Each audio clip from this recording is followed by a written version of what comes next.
Welcome to the Mobile Home Park Mastery Podcast, where you will learn how to identify, evaluate, negotiate, perform due diligence on, finance, turn around, and operate mobile home parks. And now, here is your host, the fifth largest mobile home park owner in the United States, Frank Rolfe. All you need is a television to understand that our systems in America are horribly corrupt. They're very rigged at this point. The federal government, the state government, the city government, and the court system are all at this point in a shambles, and they don't work effectively or efficiently. And against this backdrop, mobile home park owners must learn ways to deal with the inherent corruption in the system. This is Frank Rolfe with the Mobile Home Park Mastery Podcast. We're going to talk about the rigged system and what you can do as a park owner to battle back and to get your way. So let's start off by notating that the good old boy system is something that works well for you if you are inside, if you are one of the good old boys. But when you're an outsider, the good old boy network, which is how a lot of America has been run for so many decades, it doesn't really work for you. And as a mobile home park owner, you're really never inside that good old boy network. You can try and you can make some inroads like we're going to discuss. But park owners basically always start off on the wrong side of everything. There's an inherent hatred for landlords in America today, and particularly those who are landlords over mobile home parks.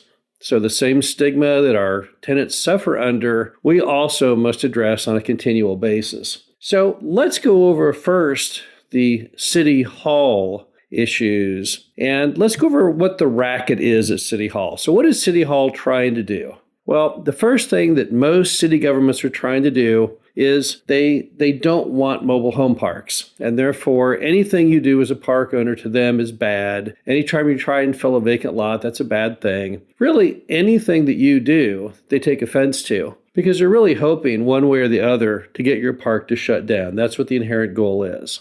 And they will also lie to you constantly and create ordinances which actually do not exist. They will invent all kinds of rules and conditions that never were. We had a mobile home park in a city in Illinois where they tried to claim that our mobile homes could not be brought in unless they had certain types of gutters on them, but those don't exist on mobile homes. And we've had cities that have told us, you can't bring a mobile home into our city unless it's 5 years old or newer, even though there's no such notation anywhere on any of the books in that city. And also, sometimes the city, to try and push you along to accelerate their hope of you shutting down, will have an inspector start to write you endless citations for things that are of no importance, that you should not be cited for. I remember I got a citation once because there was a light bulb burned out in a coach light in front of the mobile home. It wasn't even our coach light, nor was it our light bulb, and that certainly does not fall under any parameter of a city inspector to file a violation. There are single-family homes all over the city who no doubt have a burned-out light bulb, but nevertheless, those go unnoticed. But the park owner, oh no, in this case with this inspector, that was a big deal. So how do you fight back against the inherent corruptness at City Hall? Well, the first thing is to try and force your way to become more of a member of that good old boy network. Join the Chamber of Commerce. There's an easy first step. When you join the chamber, you have some element of protection, because if you feel you're being treated unfairly, you can go to the chamber and they will often go on your behalf to the city. Not that will solve everything, but it might make the errant city zoning official or inspector behave a little better if they realize that if they pick on you, there are locals who actually do support your business. Also, you can try to become a bigger part of the community. You can sponsor such things as the high school football team. And often, if you give as little as $100, you will appear in the programs at every game. And in a lot of small towns particularly, people go to football games religiously every Friday night, and they will see your park's name on it, including the mayor and councilman and other people like that. Also, you can take and sponsor a softball team. Doesn't cost a lot of money. All you have to basically do is buy the t-shirts, some additional small cash outlay, and now suddenly, once again, everyone in the community sees your property's name on a continual basis. But of course, if all that fails, if you try and become a good member of the community and yet you're rebuffed on a consistent basis, or if the city is trying to endanger your right to operate, then your only recourse is to go out and hire a good municipal lawyer. This is a lawyer whose entire practice revolves around suing cities. That's what they do. So as a result, that municipal lawyer can go to the city on your behalf and get what you need accomplished because they know the weak spots in the city. They know the corruptness of the system. In fact, they have their own corrupt system to counterbalance the city's seemingly offensive style. They have their own defense, which sometimes can overwhelm that. I remember a municipal attorney I hired once who went in and researched the city's charter and threatened to have the city dissolved if they would not back off on allowing us to use certain lots. That's the kind of warfare that most cities don't want to tackle. And you cannot in any way ever get the job done on your own. You'll have to bring in a municipal lawyer. And then what about the residents? Let's talk for a minute about the residents, which basically revolves around the racket that has become the American court system. So the problem is the resident will threaten to sue you constantly because in today's world, America seemingly only lives for all of us to sue each other. There's more attorneys in America than there are in all of the countries of the world combined. Now, why we think this is a good thing to create this environment in which nothing is ever accomplished. It's always bogged in endless litigation, which has destroyed our insurance industry. Every time there's one of these crazy lawsuits, which results in a $100 million judgment for nothing, you're paying for that. We all are. It makes all types of insurance premiums rise. It makes it harder. It makes some insurance companies leave the state. Look what's happening with utility companies in California, for example. So nevertheless, the residents have learned that just threatening to sue you can suddenly often make you do things which you didn't have to do, forgive rent or other items. So there's one racket. Or when you try and evict them, they'll claim landlord retaliation often, even though there is no such thing going on.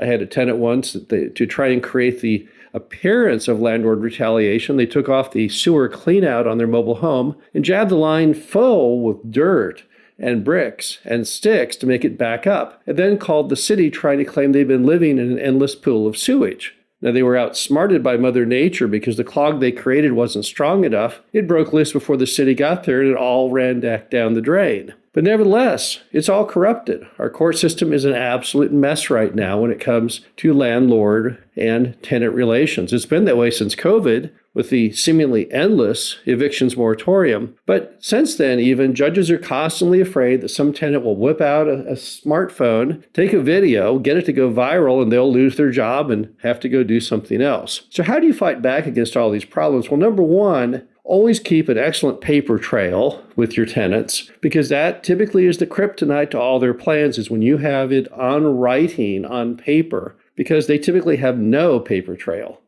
And when you go to court, typically he who has the paper trail always wins. Also, you might use cash for keys often to try and get residents out. That way you can bypass the entire evictions network. Simply tell the tenant, look, it's not working out. How about I give you some money if you'll just leave by Monday? And often that will do the trick. Also, everything you do with tenants today, you must vet thoroughly to make sure that you understand all of the lease and rule issues in every state in America, and also just anything else you need to know as far as case law regarding tenant-landlord relations. And a great place to find that is with your state mobile home association. We try and join every state MHA in every state we're in and become active participants, because that's the greatest place you will find to get that repository of information. Also, it always would help if you identify the folks in your mobile home park, which are what we call system users. These are people who do things like not pay the rent and then try and pretend that it's a landlord retaliation issue and not simply a non-payment eviction. Once you realize that somebody is, in fact, a systems user, that they're trying to use a rigged system to their advantage, it often is worthwhile just to go ahead and hire an attorney and take it out of the hands of you and or your manager and let a professional deal with them. When someone's already been identified as a litigation risk because of past bad behavior, it just doesn't make sense for you to endanger yourself by trying to do it on your own. And then let's talk about the court system for a minute. So what's the racket here? Well, woke judges today that hate landlords, that's a big issue in many states, particularly blue states. So they will try and rule, regardless of what really goes on, always rule in the favor of the tenant, because they like that and they hate capitalism and they hate landlords. So that's a problem. And then you also have the judges today that just won't make any decisions at all, either because they're lazy or because they just don't like to commit.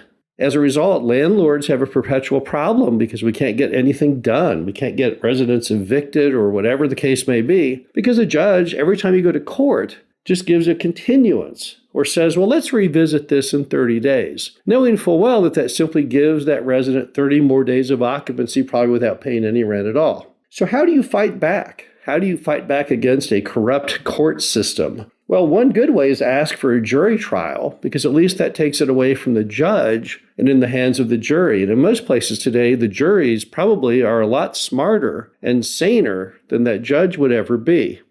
Also, you can try and learn the judge's tactics. I've been in many courts with these type of judges, and what they prey on is how you serve the customer notice of eviction. So in one case, when I was in court, the judge asked the guy, how did you serve the customer with his notice? And he said, oh, well, I handed it to him in person. And the judge said, really, to him? He said, no, I knocked on the door of the mobile home and someone came to the door and I gave it to them. And then the judge says, well, what was the age of that person? The guy said, Your Honor, I don't know the age of the person. He had a full beard. I'd say he's probably 30 or 40 years old. To which the judge said, well, how do you know that? How do you know that they could have a full beard and be under the age of 18? It was ridiculous. It was obvious to everyone in that courtroom exactly what was going on. So what do? You find out under that judge's rules and regulations of the court how you are supposed to serve people. And once you know that, now you have the magic keys to the kingdom, because you can try now not to ever violate that judge and play right into his hands. And finally, in some courts, you can just sue for possession only. That's a magic tool. So instead of filing for an eviction for money, often when you try and get that judgment that includes dollars and cents, they react much more strongly than just trying to get possession. Now, of course, that's to the chagrin of the resident who was really hoping to stay living in that mobile home for another month or more without paying rent. But that's another option you can try. The bottom line to it is that the court system today and all of our systems in America are really being strained by officials who do not play by the rules. They don't play fair. And as a result, mobile home park owners have to be a little more wise in how we relate, how we ingrain ourselves into the community, and how to fight back. This is Frank Rolfe, the Mobile Home Park Mastery Podcast. Hope you enjoyed this. Talk to you again soon. Thank you for listening to the Mobile Home Park Mastery Podcast. Be sure to visit us at mhpmastery.com to subscribe to the show, read our show transcriptions, and access all of our great information on mobile home park investing.